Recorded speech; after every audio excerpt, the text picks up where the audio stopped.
Hello guys, sekali lagi bersama saya lagi dalam Alright Nopa Channel. Ini dia apa yang saya kongsikan hari ini, kenyataan terkini daripada MB Lato-Lato ya, berkaitan dengan Saman, kekalahan Saman fitnah beliau terhadap Datuk Mahfuz ya.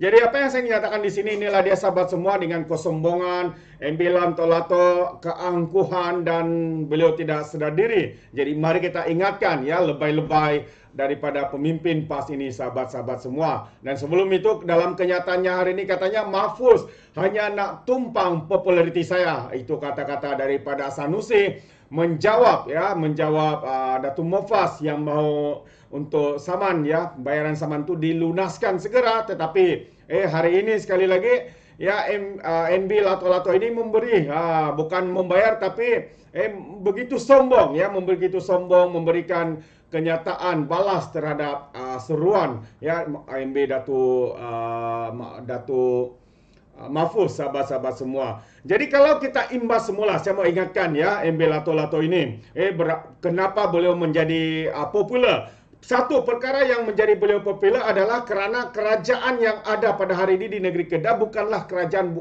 daripada mandat rakyat, melainkan ya melalui langkah Sheraton, pengkhianatan, menumbangkan, menggulingkan kerajaan. Kerana itulah mereka menjadi kerajaan hari ini, dan kerana itulah mereka popular kerana menjadi ya pemimpin-pemimpin yang sanggup menggulingkan, menjatuhkan kerajaan demi untuk merampas kuasa di negeri Kedah pada ketika itu di bawah kerajaan Pakatan Harapan, sahabat-sahabat semua.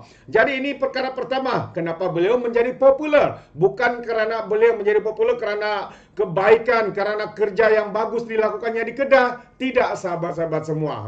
Jadi perlu diingatkan, mereka memerintah di Kedah hari ini bukan daripada mandat rakyat, melainkan hasil daripada pengkhianatan, langkah Sheraton, menggulingkan kerajaan Pakatan Harapan ketika itu. Yang kedua, kenapa beliau begitu popular sekali adalah kerana beliau adalah kaki fitnah nombor 1 di negeri Kedah. Jadi kalau beliau katakan dia popular dengan apa yang dia lakukan, mungkin dia katakan dia buat kerja baik sebagai MB Lato-Lato di Kedah. Tidak, sahabat semua. Tapi perkara kedua yang menjadi beliau popular adalah kerana kelantangan beliau membuat fitnah ya, baru-baru ini kalah saman fitnah, dan yang berikutnya adalah saman fitnah daripada Datuk Seri Anwar Ibrahim, dan banyak lagi, sahabat semua. Jadi kita boleh nampak ini sebenar ya yang menjadikan mereka popular. Tapi berlainan pula pandangan ataupun kenyataan daripada MB Lato-Lato ini apabila beliau mendakwa pengurusi PHIS Kedah Mahfuz Amar mahu menumpang populariti dirinya berhubung bayaran saman fitnah sebanyak RM120,000 yang perlu dibayarnya.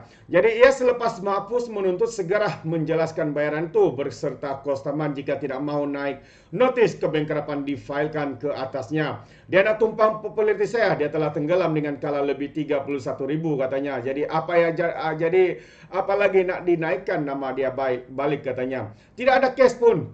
Dia cipta kes supaya nama dia boleh naik. Itu strategi politik Mahfuz sejak muda sampai tua, katanya kepada pemberita di Kompleks PAS Kedah hari di Alor-Star. Katanya lagi, mungkin antara usaha Mahfuz untuk muncul semula di persada politik negara di saat berjaya, di saat kerja politiknya sudah pun tumpul. Semalam Mahfuz berkata dia akan berbincang dengan peguamnya dalam masa terdekat untuk tindakan yang bersesuaian, termasuk menyita aset Sanusi jika dia masih menangguh bayaran saman itu. Mengulas lanjut, Sanusi berkata Mahfuz tidak perlu menggunakan media demi meraih publicity murahan. Sebaliknya menyerahkan isu pembayaran itu kepada peguam. Saya dah serahkan duit kepada peguam saya seminggu lalu, dan peguam saya sedang berurusan dengan peguam Mahfuz, katanya. Jadi sebab itu saya kata perkara ini peguam dengan peguam, sebab kita dah lantik peguam masing-masing. Tapi ialah guna Facebook, Twitter, semua itu, katanya lagi. Semalam Mahfuz juga berkata alasan Sanusi agar dia berurusan dengan peguam adalah tidak relevan kerana Menteri Besar itu sudah menangguhkan bayaran saman itu lebih 2 minggu. Ini memalukan, sahabat semua. Sudah pun diarah oleh mahkamah membayar saman itu selepas adalah masa 14 hari. Kini sudah 2 minggu masih lagi belum melunaskan. Dan sekarang ini katanya pula Mahfuz mau menumpang popularitinya. Populariti sebagai kaki fitnah, populariti sebagai kaki pengkhianat mandat rakyat dan sebagainya. Jadi berhubung kemungkinan notis kebankrapan difailkan, Sanusi yang juga pengurus Pintada berkata isu itu tidak timbul kerana programnya sedang menguruskan pembayaran saman itu. Tidak ada isu bankrupt. Kalau bankrupt, so tak bayar. Peguam dah urus semua propo dan ikut peraturan, katanya sambil menambah urusan. Antara peguam kedua pihak pasti memerlukan sedikit masa. Saya serah kepada peguam, katanya, untuk uruskan. Saya tak nak campur tangan, saya tak nak jadi macam dia. Kerja peguam pun dia buat, katanya lagi. Pada 9 Oktober 2019, bekas iaitu Mahfuz yang merupakan bekas ahli Parlimen Pokok Senam memfailkan saman berdasarkan hantaran ribuan Sanusi melalui akaun Facebooknya pada 30 Julai tahun sama, mengaitkannya dalam isu pemindahan premis judi ke kawasan itu. Ya, jadi pada 3 April Sanusi gagal dalam raihan saman yang dalam kes tersebut selain Mahfuz memohon untuk menaikkan saman tersebut daripada 50 kepada 120 ribu. Wow, sudahlah kalah saman, sudahlah kaki fitnah, masih lagi ya menunjukkan kebobrokan di sana. Itulah sifat ya sebagai daripada pemimpin-pemimpin lebay ini yang begitu sombong, begitu angkuh. Ya mungkin kerana mereka mempunyai wang, ya, tapi walaupun punya wang tapi membayar sudah pun lebih ya daripada habis 14 hari, sekarang ini sudah lebih daripada 2 minggu ya. Apabila ditekan untuk membayar, banyak pula ya alasan-alasan kenyataan-kenyataan seperti mana yang dinyatakannya hari ini. Kononnya Datuk Mahfuz cuba untuk menumpang populariti dirinya. Popular sangatkah? Memang popular, tapi seperti yang saya nyatakan tadi, popular kerana menjadi kaki fitnah yang selalu kalah saman, ya, yang bertindak merampas kerajaan, menggulingkan kerajaan. Hari ini jadi MB lato-lato pun bukan kerana mandat rakyat, bukan kerana menang PRU, tetapi menang dan mendapat jawatan itu kerana mengkhianati, menggulingkan kerajaan Pakatan Harapan di negeri Kedah seketika itu melalui langkah Sheraton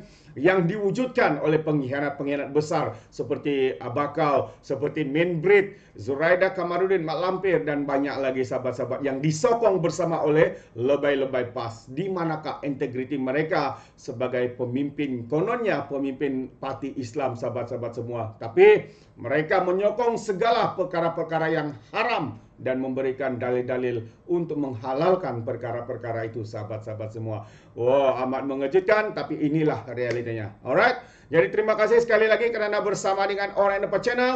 Jadi sekiranya sahabat-sahabat semua mahu memberikan sebarang komen, anda berikan komen anda dalam ruangan komen. Tapi ingat, komen dengan cara berhemah. Jangan menjadi seperti Walan Walauntit ya, apabila memberikan komen penuh dengan fitnah, tuduhan melampau, sahabat-sahabat semua. Sepertinya mereka tidak punya otak, mungkin kerana tertinggal di Gunung Everest. Alright, itu dia. Jadi izinkan saya untuk mengundurkan diri. Seperti biasa, peribahasa mengatakan, tapakun kangkap, 2 ton keinginan. Dalam bahasa Melayu, tepuk dada, tanya selera. Sekian daripada Orang Dapat Channel. Saya kita berjumpa lagi. Sekian. Bye-bye.